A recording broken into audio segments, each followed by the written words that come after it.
அனைவருடைய செயல்களும் இறைவன் இயற்றுவதே. அவன் இயற்றாத செயல் எதுவும் இல்லை. அவனன்றி ஓர் அணுவும் அசையாது. அவன் அருளில்லாமல் உலகத்தில் எதுவும் நிலை நிற்காது. நீ அவனிடத்துச் செல்லுக, உனது செயலும் அவனுடைய செயலே என்று தெளிவாயாக என்று கூறி மன்மதனை இணங்கச் செய்ய முயற்சித்தான் பிரம்மன்.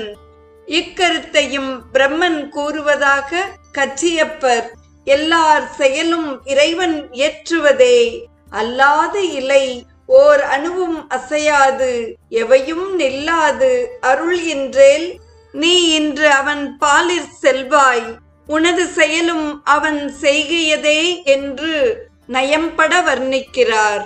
அப்போதும் மன்மதன் சிவபெருமானிடம் சென்று கனைவிடுத்தல் இயலாது என்று கூறினான். பிரம்மன் மன்மதனிடம் சினம் கொண்டு, அமரர் பொருட்டாக நீ செல்ல மறுத்தால் உனக்கு சாபங்கள் கொடுப்பேன் என்று எச்சரித்தான். எப்படியும் பிரம்மன் தன்னை விடப்போவதில்லை என்று உணர்ந்த மன்மதன் சிவபிரானிடம் செல்ல உடன்பட்டான். பிரம்மதேவரே, என்னிடம் கோபம் கொள்ளாதீர்கள்.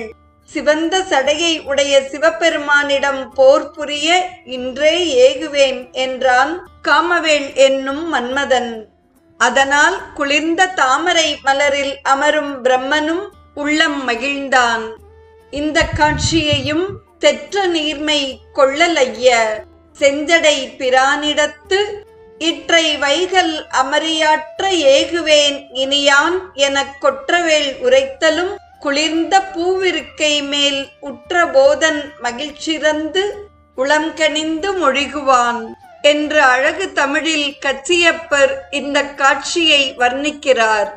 மன்மதா, நீ முன்னர் சொன்ன வார்த்தைகளை பொறுத்து மன்னித்து விட்டேன்.